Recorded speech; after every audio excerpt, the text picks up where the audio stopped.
Satisfação revê-los. Estou muito feliz com vocês aqui. Obrigado pela oportunidade. Vivemos um momento ainda de intranquilidade no Brasil, por causa especial da criatividade de alguns.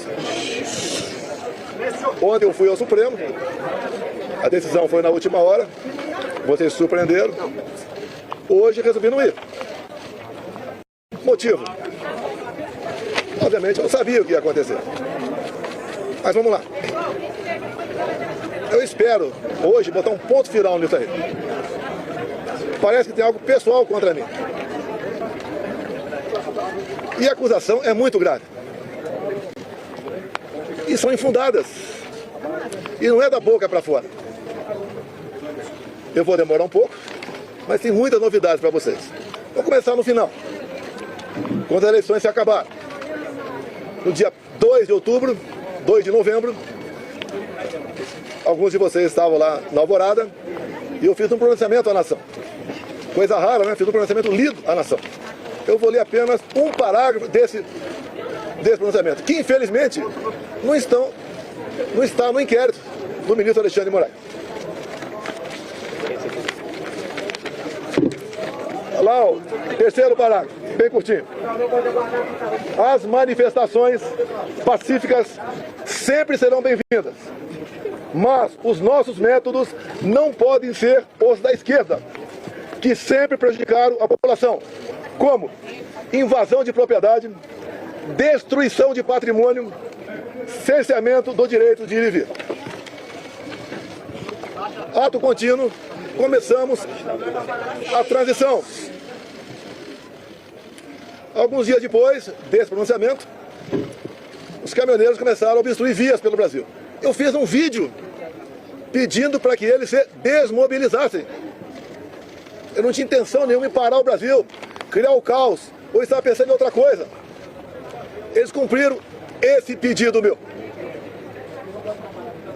Durante a transição, conduzida pelo senador Ciro Nogueira, tive um encontro no começo de dezembro, no Alvorada, com o escolhido futuro ministro da Defesa, José Múcio. Ele foi pedir um apoio para mim, para que tivesse mais acesso aos respectivos ministérios. No dia seguinte, ele foi atendido em tudo. Voltou depois, entrou em contato conosco e pediu que eu nomeasse os comandantes militares indicados pelo presidente eleito Lula da Silva. Foi que eu fiz. Em dezembro, nomeamos 2 comandantes. O outro saiu mais no final. Atendi ao presidente Lula. Se tivesse qualquer ideia de força, não deixaria os comandantes do Lula assumir. 30 de dezembro de 22, o dia que eu viajei para os Estados Unidos. Mas, antes de viajar, eu fiz uma live que, lamentavelmente, não estão nos inquéritos do senhor Alexandre de Moraes. Como hoje eu vi na mídia, já que eu não estava lá, a advogada reclamando de um vídeo que ele botou, mostrando a parte mais agressiva, vamos assim dizer, do quebra-quebra. E quando se fala em quebra-quebra, o próprio Zé Múcio, há pouco tempo, no programa Roda Viva, falou que o que aconteceu de 8 de janeiro não foi golpe. Como o ex-presidente Temer falou a mesma coisa. Como o ex-ministro Jobim também falou. Depois ele voltou atrás. E na verdade, o resumo que eles falaram é o seguinte: golpe tem povo, mas tem tropa, tem armas e tem liderança. 2 anos de investigação, não descobriram quem, porventura, seria esse líder. Eu vi entre ontem e assisti hoje o senhor Alexandre de Moraes falar que 500 pessoas aproximadamente assinaram não persecução penal, um acordo.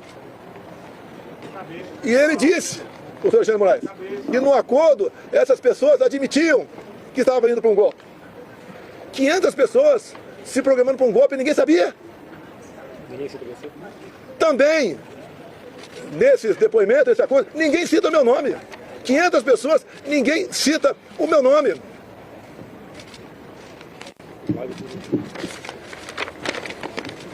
Vamos aqui para a live de 30 de dezembro, o dia que eu viajei para os Estados Unidos. um pedacinho bem curto aqui. Mas, lamentavelmente, as imagens não estão no inquérito do Alexandre de Moraes. Ele bota o que ele quer lá. Por isso, os seus inquéritos são secretos ou confidenciais. Na live. E repito, em nenhum momento fui procurado para fazer nada de errado. Violentando, seja o que for. Eu entendo que fiz a minha parte. Estou fazendo até agora a minha parte. Hoje são 30 de dezembro. Até hoje eu fiz a minha parte dentro das 4 linhas. Não vamos achar que o mundo vai acabar dia 1º de janeiro. Vamos pro tudo ou nada. Não! Não tem tudo ou nada. Inteligência. Mostrar que somos diferentes dos outros. Nós respeitamos as normas, as leis, a Constituição. Nós sabemos dar valor à liberdade. Talvez isso seja o de mais importante. Mas o pessoal deve perguntar, por que estado de defesa? Lá atrás foi discutido estado de sítio. Você deve se lembrar, na matéria do Gringão, que passou para a Folha de São Paulo, áudios, um dos áudios dizia, carregue no 142. Ele estava na dúvida do que me acusar. Estava na dúvida. Ele achou naquele momento que era melhor falar que queria dar um golpe usando o artigo 142 da Constituição. E agora, entre ontem e hoje, palavras do ministro relator, ficou convencionado por ele, está de defesa. E o decreto estava pronto para assinar. Seria então, se eu assinasse, o início do golpe.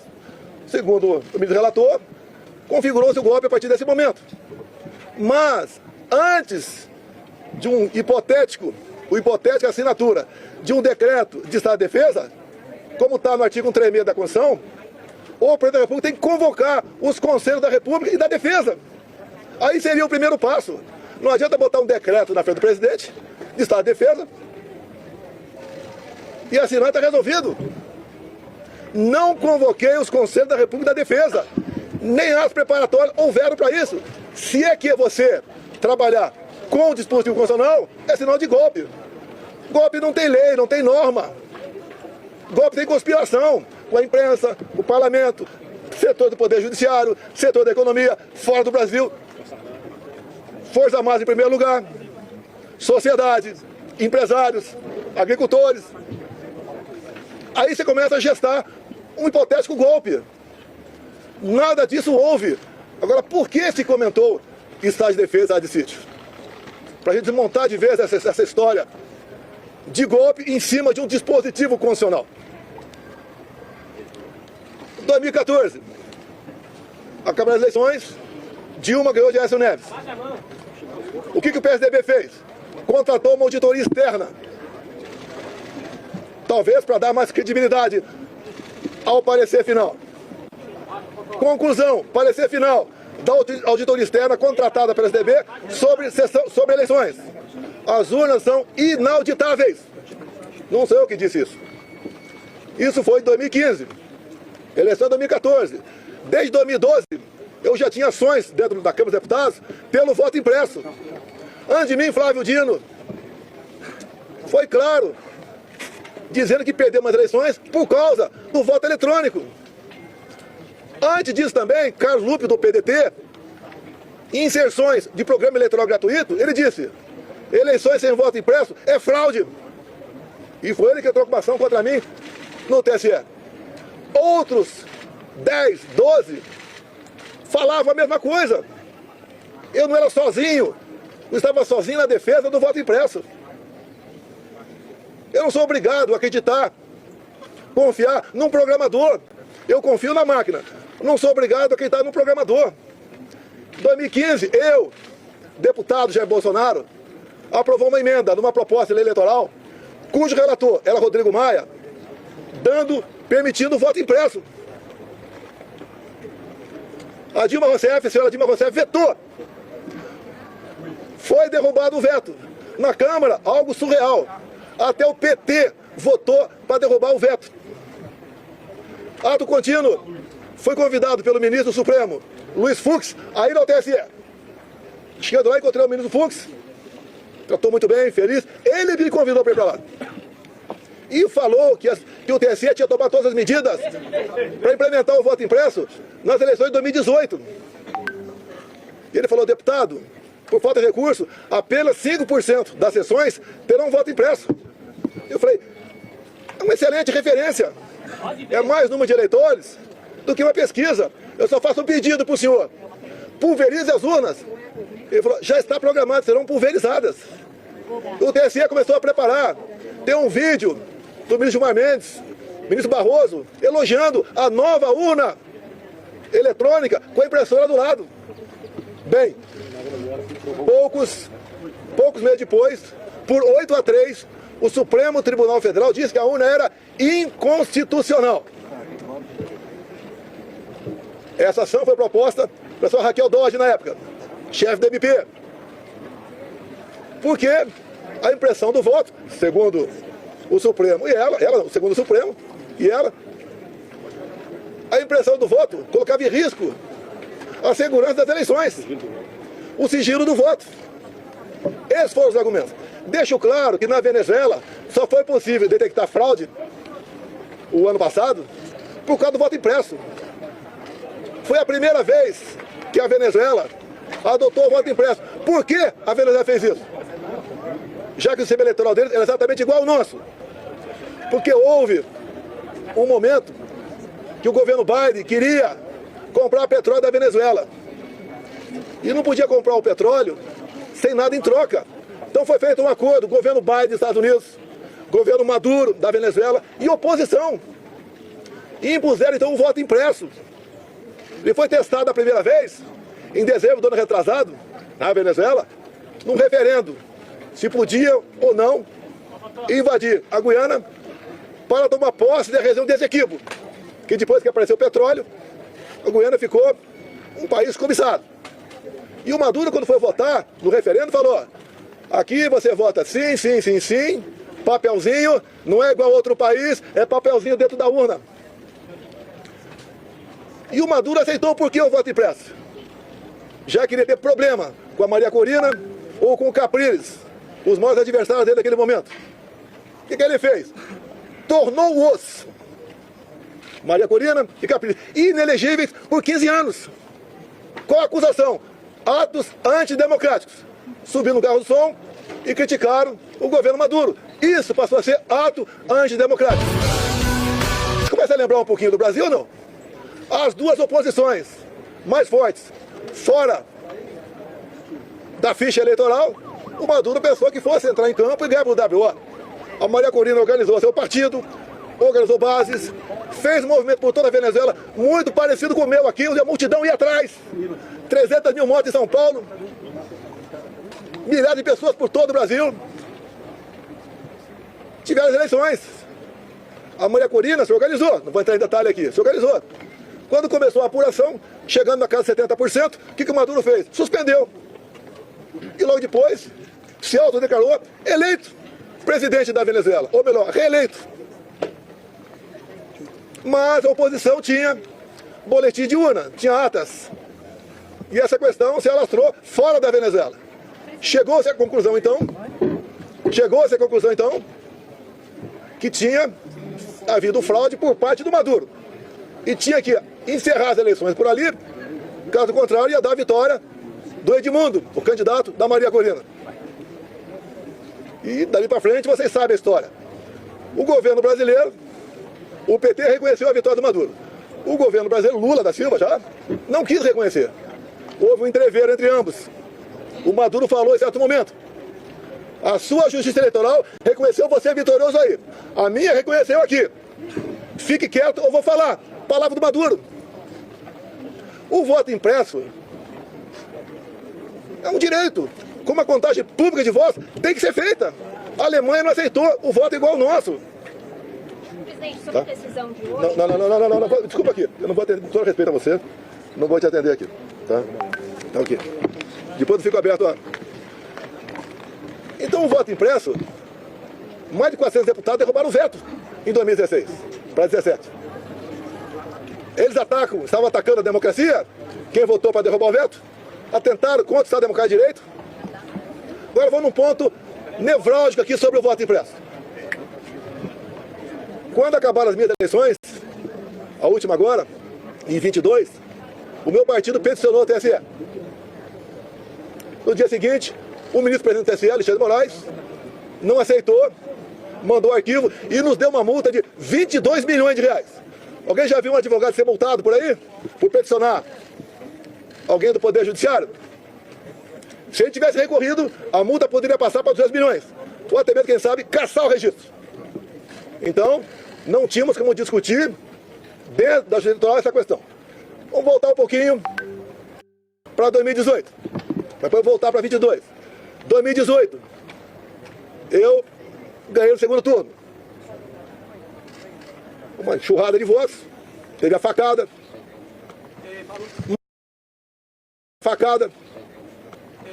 Mas, 2 dias depois do segundo turno de 2018, chegou um papel no TSE, bem fundamentado, dizendo que tinha havido fraude. O que o TSE fez na pessoa da ministra Rosa Weber, presidente? Oficiou a Polícia Federal e foi aberto um inquérito. Opa, para investigar a eleição de Jair Bolsonaro, ganhador, tem inquérito. Pro lado de cá, quando eu perco, quando o Lula ganha, não pode nem petição. E foi aberto um inquérito, que alguns de vocês já ouviram falar sobre ele. Inquérito 1361 de novembro de 2018. Para apurar fraude. E foi dada uma atenção muito especial, por determinação da presidente, para resolver rápido a questão de fraude. Estava na cara que já havia fraude. Para me tirar e botar o Haddad. O inquérito começou a voar na mesma velocidade dessa ação contra mim, porque o Haddad tinha que assumir. Eu fiquei sabendo desse inquérito em 21. Por que em 21? A Câmara dos Deputados começou a discutir o voto impresso. A autora da PEC, Bia Kicis, relator da PEC, Ciro de Barros, do Paraná. Alguém falou de inquérito 1361 que até aquele momento eu não sabia. A comissão especial votou um requerimento e aprovou por unanimidade para buscar esse inquérito na Polícia Federal. E o Felipe Barros teve cuidado, quando pediu esse inquérito, se havia algo reservado, algo que tivesse uma classificação sigilosa para não divulgar. A resposta do delegado, não. O inquérito chegou na mesa, então, da presidente da comissão especial aqui. Foi disponibilizado para todo mundo. O meu intensivo, eu também tive acesso. Aí, então, começou algo realmente inacreditável. O que estava dentro do inquérito? Ato cotidiano, em 22, teve uma reunião dos embaixadores do ministro de Fluxo, e ele começou a reunião com os embaixadores dizendo o seguinte: tão logo o TSE anuncia o resultado, o senhor deve, junto ao seu secretário diretivo de Estado, reconhecer imediatamente o ganhador das eleições. No mínimo, sinal amarelo. Fosse quem quer, eu ou Lula, é para reconhecer imediatamente. Reunir-se com embaixadores é uma política privativa do presidente da República. Ele não podia ter feito isso. Conhecedor do inquérito 1361, convidei os embaixadores, 2 meses depois, a comparecer no Alvorada. Convidei o ministro Fachin a comparecer também, é tudo aberto, dentro das 4 linhas. Ele não foi. Ali eu mostrei o que era o inquérito 1361. Eu não posso falar para vocês aqui sobre as 3 páginas, porque esse inquérito, depois que eu falei sobre ele, ele teve a classificação sigilosa de confidencial, ou seja, secreto.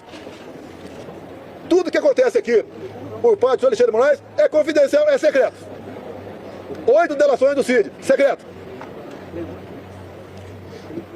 E o que está lá dentro? Que vocês podem pedir via LAI à Justiça Eleitoral. Quem já pediu já sabe que é negado o acesso. Mas espera aí, fala-se tanto em democracia, Estado Democrático de Direito, um documento como esse, que trata da lisura sobre as eleições, a apuração de fraude contra o candidato Jair Bolsonaro, você não pode tomar conhecimento disso? Eu aprendi desde jovem que a alma da democracia é o voto. E o voto contabilizado. Por que você não pode tomar conhecimento desse inquérito? O que tem lá dentro? O que o ministro Alexandre de Moraes quer esconder? Vamos continuar. Estou sendo acusado de tentativa de golpe. Algo pessoal deve ter percebido, da forma tão incisiva como o ministro Alexandre de Moraes conduz, ou se conduz, tem algo esquisito por aí. O que ele quer esconder? Apenas o inquérito 1361? Eu digo que o inquérito 1361 é 99%. Mas vamos lá. Houve interferência no TSE nas eleições de 22 ou não? Não vamos falar em fraude, possível fraude aqui, esqueçam. 100% confiável as urnas. Mas vamos abrir o inquérito 1361. Durante as eleições de 22, o TSE influenciou, jogou pesado contra eu e a favor do candidato Lula. Eu não pude mostrar imagens do Lula defendendo o aborto. Eu não pude mostrar imagens do Lula falando que o pobre coitado rouba um celular para tomar uma cervejinha. Eu não pude mostrar imagens do 7 de setembro. Imagens do enterro da Rainha Elizabeth. De parte do meu discurso na ONU. O Lula ao lado de ditadores. Eu não podia mostrar nada. Eu não pude mostrar imagem do Lula com o gorro CPX na cabeça. Que eu me reuni com embaixadores aqui. Ele foi no Morro do Alemão, se reuniu com líderes comunitários que só são eleitos com apoio do tráfico. Eu não pude mostrar nada. Na reta final, 1,5 milhão de inserções da rádio foram negados. Nordeste especial, a grande parte lá não apareceu. E como fomos reclamar, ainda fomos advertidos. Culparam a nós. Assim se comportou o sistema eleitoral. E mais ainda, mais grave, a diferença foram 2 milhões de votos. Está no papel, 2 milhões de votos. O TSE fez uma campanha massiva para que jovens de 16, 17 anos retirassem seu título. Essa faixa etária, 75% vota na esquerda. Mais de 4 milhões de jovens retiraram o título. Só aí dá uma diferença a mais, ponto cada 2 milhões de votos. Mas uma lei eleitoral, para ter eficácia, ela tem que ser sancionada 1 ano antes das eleições. As resoluções, 6 meses antes. Entre o primeiro e o segundo turno de 22, houve a resolução do TSE. Era para censurar. Até a ministra Carmen Lúcia falou o quê? Olha, eu sou contra a censura, mas o momento aqui é especialíssimo. Vou votar sim. E o Alexandre de Moraes aprovou uma resolução entre o primeiro e o segundo turno, proibida por lei. Com mais força ainda. A justiça eleitoral foi para cima do pessoal da direita, desmonetizando páginas, derrubando páginas, prendendo gente. Fizeram barbaridade contra a minha pessoa. A justiça eleitoral se comportou corretamente, dado o que eu falei aqui, sim ou não? Eu que sou golpista? Eu que sou golpista? Esses 2 vídeos aqui estão nos autos do inquérito. Que os advogados reclamaram de um vídeo que estava hoje, foi mostrado aqui no TSE. Eu sou o culpado. Repito, na delação do Cid, ele diz que, vamos partir do princípio, está tudo certo com a delação dele. Ele diz ali que ficou sabendo do 8 de janeiro, no dia 8 de janeiro. Já falei, estou repetindo, nos 500 acordos de não persecução penal, em nenhum deles, que eu tomei conhecimento, alguém cita meu nome. Graças a Deus eu saí aqui dia 30 de dezembro, porque eu não queria passar faixa para um cara com passado, como o Lula tem. Não há crime nenhum não passar faixa. Não está escrito que é proibido passar faixa. Fui para os Estados Unidos. E essa artimanha do 8 de janeiro, eu falo artimanha porque o ministro Flávio Dino, na Justiça, negou os vídeos do 8 de janeiro. Quase 200 máquinas. Ele entregou apenas 4 vídeos e falou que o contrato tinha vencido. Pelo amor de Deus, pelo amor de Deus. Eu sou golpista? 8 de janeiro, eu estava nos Estados Unidos. Uma das 5 acusações contra mim é destruição de patrimônio. Só se for por telepatia. Existia, pegaram, fizeram pesca probatória, reviraram a vida de todo mundo, 3 buscas e apreensão em casa. Não acharam nada a meu respeito. O próprio Cid falou que os militares estavam de férias no início de janeiro. Daí inventam, o Lula ia assinar uma GLO. Se assinar é problema dele, pô. Vai dar golpe com o comandante do Lula? Se os meus tivessem mantido, podia até ter uma elucubração nesse sentido. Os comandantes jamais embarcariam numa aventura. Discutir, como disse o então comandante do Exército, discutir hipóteses de dispositivos constitucionais não é crime.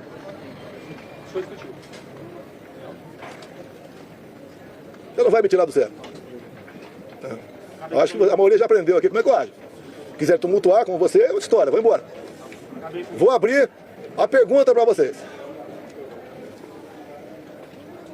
Diz Alexandre de Moraes que o golpe começou dia 29 de julho de 21. Um ano e meio antes de acabar 22. E ele tinha aqui, para dar ênfase à historinha dele, tinha que acabar de 8 de janeiro. E como é que ele chegou 29 de julho de 21? Pegou de janeiro e começou a voltar. O que aconteceu nesse dia que vocês não ficaram sabendo? Ou foi a PF que descobriu? Aquela banda da PF. Nesse dia eu fiz uma live, onde eu falei sobre o inquérito 1361. Qual o problema? O inquérito ostensivo. E diz ele que eu difundi fake news. Eu difundi o que tinha dentro do inquérito. Se é fake news, o inquérito é mentiroso. Esse inquérito está inconcluso até hoje. Saiu de Brasília e foi para São Paulo. Nenhum delegado quer assinar o relatório final. Dado as barbaridades nessas 3 páginas sobre o sistema eleitoral. Eu acredito que vocês querem ter conhecimento disso aí. Vamos botar um ponto final? Vamos. O senhor Alexandre de Moraes suspenda o sigilo do inquérito 1361 de novembro de 2018. É fácil. Vamos para a verdade, vamos botar tudo na mesa. Por que essas prisões absurdas? 17 anos, como 14 para a Débora agora. A Débora é uma golpista, terrorista. Ela está sofrendo mais que qualquer ser humano para sofrer na vida. Ela acorda e dorme, sem dar um beijo, sem dar um banho nos seus filhos. De 10 e 7 anos de idade. Por que 14 anos, 17 anos? Quer botar 30 em mim? Se eu tivesse devendo qualquer coisa, não estaria aqui. Fui para os Estados Unidos, graças a Deus, que se tivesse aqui de 8 de janeiro, estaria preso até hoje. Ou morto. Que é o sonho que eu sei que é de alguns aí. Eu preso vou dar trabalho. Mas não vai acontecer não, deixa contigo, presidente. Então, aqui está grande parte, quase toda a verdade que interessa. Repetindo, 2 de novembro de 22. Quando eu falei com a imprensa, li um papel e começo dizendo que vão sentir saudade de mim, como estão sentindo hoje. Eu vou estar o mês que vem no Rio Grande do Norte com o senador Marinho, como já tive outras vezes, depois das eleições. O tratamento é excepcional. Porque o João 32 eu usei na campanha e durante meu mandato. A verdade dói, mas o povo entendeu que a verdade é necessária. É picanha, de gás, cervejinha. Não tem nem ovo agora. A inflação está aí. O povo não quer mais confusão. Por isso que eu falo em anistia. Eu duvido que uma mãe aqui não se coloque no lugar da Débora e não queira anistia. Não encontraram nenhuma arma aqui. Eu estou sendo acusado junto com essas pessoas que foram presas. Tentativa armada. Que arma? Vai no Senado aqui. As armas apreendidas foram estilingue, meia dúzia de bolinha de gude e mais nada. Que mais? Uma senhora com a Bíblia. Agora, as coisas aconteceram antes do pessoal que estava no acampamento vir para cá. Porque tem vídeo de pessoas comuns mostrando um cara sozinho quebrando tudo por aí. O próprio Lula. Tem vídeo dele falando. Temos que saber quem deixou abertas as portas aqui do Palácio. Foi facilitado. Quando aconteceu em janeiro, a imprensa só mostrava uma imagem. Escolhida a dedo, só uma. Aquele cara magrinho, né? Com uma camisa, a minha estampa na barriga, derrubando o relógio. Só mostrava isso. Alguns dias depois, o Lula estava fora do Brasil, eu acho que era a China, defendendo a mudança do padrão dólar. 3 dias depois, a TV CNN mostrou as imagens do G. Dias lá dentro. Junto com perigosos, terroristas e golpistas, ele andando à vontade lá dentro. Dorme aqui embaixo, no meu tempo, por volta de 60 militares. A maioria cabe soldado, armado. E aonde é qualquer negócio, ir pro pau, armado, um fuzil. Alguém viu algum soldado armado nesse dia? Facilitaram a entrada deles. Não resta mais dúvida tocante a isso. Comigo, até o ministro Fux falou hoje, né? E temos 7 de setembro que ele ficou preocupado. E daí ele falou, graças à Polícia Militar do DF, nada aconteceu. Naquela época, o ministro Fux falou comigo, era presidente. O ministro, fique tranquilo, o nosso pessoal não faz baderna. Quando acaba o movimento, não tem papel no chão. Se é na Paulista, não tem um vidro quebrado, não tem um cesto de lixo incendiado. E numa boa, sem problema nenhum. O que assusta um outro lado, quando se fala em sistema? Que comigo foi diferente. Deus me deu a segunda via e me deu um mandato. E eu montei um ministério técnico, coisa que vocês nunca viram na vida de vocês. Como agora, continua o balcão de negócio. Ministério, estatal, bancos oficiais. Comigo não tinha isso. Apesar da pandemia, que a gente lamenta as mortes. Gastamos R$1 trilhão. Reflexo da guerra. Terminamos 22 com saldo de 54 bilhões. Negociei com o Arthur Lira aqui. Votação de um projeto para a gente poder zerar impostos federais de combustíveis. E zeramos. O Paulo Guedes, na nova política dele de reindustrialização, diminuiu em 30%. O IPI de 4 mil produtos. Eu zerei imposto de importação de muita coisa. Pneu de caminhão, peça de trator, material para energia fotovoltaica, medicamentos. E eu comecei a arrecadar mais. Com esse governo, só se fala em taxa. O Lula só acerta quando ele revoga uma medida sua ou de um ministro seu, com a portaria de carimbar a validade do ovo. Ele só acerta quando revoga. A imprensa fala aqui, parte da imprensa aqui, Copacabana flopou. Flopou. Eu não sei quantas pessoas tinha lá. A USP, o pessoal cabelo colorido, falou que tinha 18 mil. Eu tinha um quarto de Maracanã. Um quarto de Maracanã. A PM falou 400 mil. Mas nós levantamos que tinha mais de 3 milhões de pessoas assistindo via internet. Como, por exemplo, a Rádio Ouro Verde. Corrigindo aqui, 3 milhões e meio de pessoas. E quando eu falei em concentrar no Rio, com todo respeito aos parlamentares do meu lado, se eles tivessem um movimento na cidade dele, ia ter uma certa repercussão. Que eu queria que o pessoal ouvisse o que eu falei, o que o Malafaia falou, o que o Nicolas falou. Vamos mudar um pouco esse repertório para São Paulo. Vamos ver se a Damares fala. A Michele volta para lá, porque ela estava em convalescença. Agora, dia 30, agora, vai ter o movimento da esquerda. Estou até promovendo. O movimento da esquerda na Paulista. Qual é a pauta? Prisão para o Bolsonaro. E sem anistia. Lá não tem mãe, não. Que não se coloca no lugar da Débora. Vamos ver quantas pessoas vão para lá. Na semana seguinte, 6 de abril, vai ter o nosso.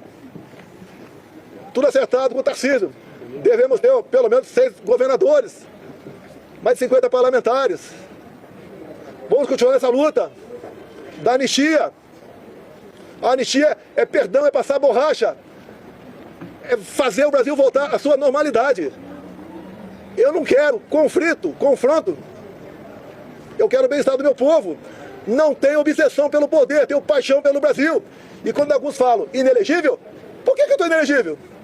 Porque me reuni com embaixadores? Não foi com traficante no Morro do Alemão, não. Abuso de poder político? Qual voto eu ganhei junto a embaixadores?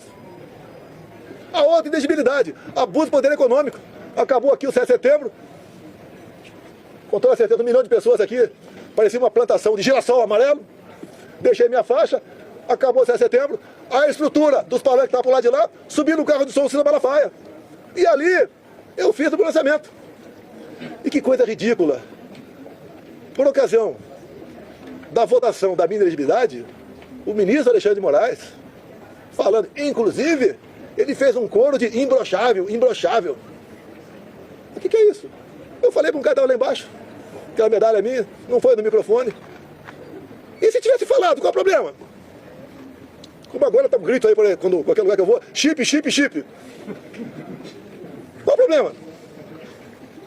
Qual o problema? Alguém viu corrupção com estatal comigo? Acabaram com os Correios. Viu o rombo do Banco do Brasil?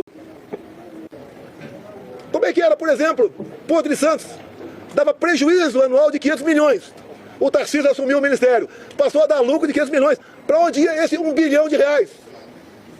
Ia para o bolso de alguém. Que, obviamente, começou a trabalhar contra mim. Perdeu R$1 bilhão por ano. Você vai lá em Itaipu Binacional. Era conhecida apenas como uma empresa que gerava energia.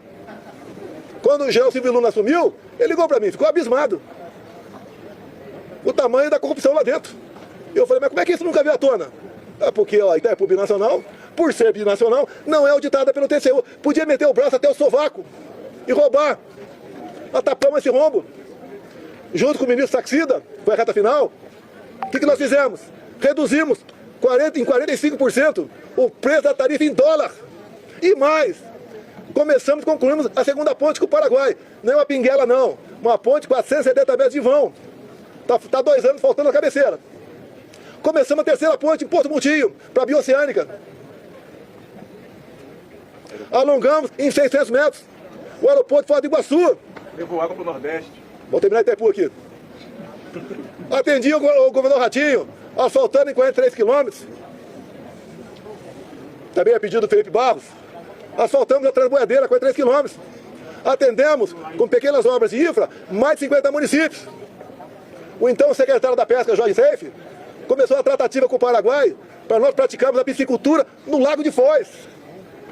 A previsão era aumentar em 20% a produção de pescado do Brasil. Faltou o último passo, que mesmo por nosso lado tinha que ter autorização do Paraguai. Mais um exemplo do estatal, que deixar de meter a mão nela. Os bancos do Brasil, Caixa Econômica, BNDES, cada diretoria era um partido, ou um grupo que trabalhava lá, não pelo banco, para si. Eu tive uma vez, uma pessoa muito importante, né? Foi me visitar e tinha um problema no Banco do Brasil. Era um problema de quase 200 milhões de reais. E ver se eu podia resolver. Eu tomei conhecimento. Chamei o presidente do banco. O que tu acha disso? Ele falou, não dá por causa disso, disso. Tá bom. Daí chamei o cara de volta. Eu falei, companheiro, desculpa, mas não dá por causa disso, disso. Sabe o que ele me respondeu? Demita o presidente do Banco do Brasil. Era assim que as coisas eram tratadas no Brasil. Um momento marcante na minha vida. Tinha uns 15 mega empresários na minha sala. Falou o que pra mim? Tô vindo do SPU. Pela primeira vez não fui achacado quando entrei lá. Olha como é que funcionou a Polícia Federal e a Polícia Rodoviária Federal. Recorde de apreensão de drogas e armamento.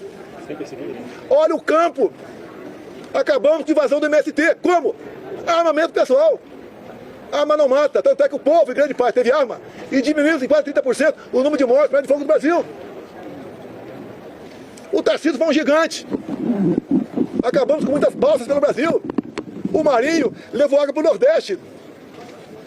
Com o Saxida na reta final, acertamos toda a documentação para eólicas offshore na costa do Nordeste, para gerar o equivalente a 50 Itaipus. O Saxida acertou a documentação para a exploração de lítio na região mais pobre de Minas Gerais, que é o Faz de Quitinhonha. O Saxida também acertou a regulamentação para nós começarmos a explorar urânio lá em Santa Quitéria, Ceará. O que o Lula fez no final do ano passado? Teve aqui reunião do G20. Assinou 37 memorandos e acordos com a China. Esses acordos entregou o nosso urânio para a China. Acordos têm que passar pelo parlamento. E a comissão inicial é Relações Exteriores e Defesa Nacional. Por isso, eu me empenhei, junto com o nosso partido, ninguém foi violentado por causa disso, a indicação seria do Eduardo Bolsonaro. Com toda certeza, pressão de fora, bateu aqui dentro.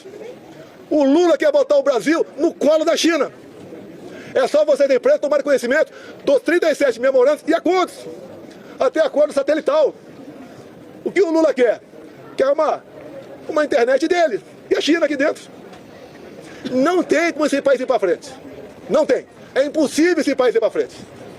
Temos potencial para dar um salto enorme. Por que não vai para frente? Grupelhos. E quando eu acabo com o loteamento, ou em grande parte, desses loteamentos, em estatais, em ministérios, em bancos oficiais, eu estou dando um golpe nas pessoas que sempre se viveram na sombra do poder. Botamos um ponto final nisso. Se eu fosse tido um presidente, mané, né, como outro qualquer, ninguém está preocupado em processar. Me pinto agora nesse inquérito como o maior criminoso da democracia. Eu não interferi no TSE, o outro lado interferiu. Eu não soltei nenhum bandido para disputar a eleição. Eu não tornei nenhum bandido elegível, anulando condenações para poder disputar a eleição. Dá para entender uma união de Alckmin com Lula? Com tudo que eles foram no passado? Que constrangedor pro Alckmin ir num evento com Lula e cantar Internacional Socialista. O Alckmin pro Irã fica ao lado de 4 terroristas, 3 já foram eliminados. O Alckmin e Lula falar que o Hamas não é um grupo terrorista. O que eles querem fazer com a polícia militar agora? Numa PEC. Acabar com a polícia militar do Brasil. Não tem nada para dar acesso a esse país. Vou encerrando, abrindo para alguma pergunta. Presidente, o senhor tem uma eventual prisão agora? Pessoal, obrigado aí. Os advogados estão orientando aqui a não dar... Presidente, Pessoal, obrigado aí. como que o senhor sentiu sobre o julgamento, presidente?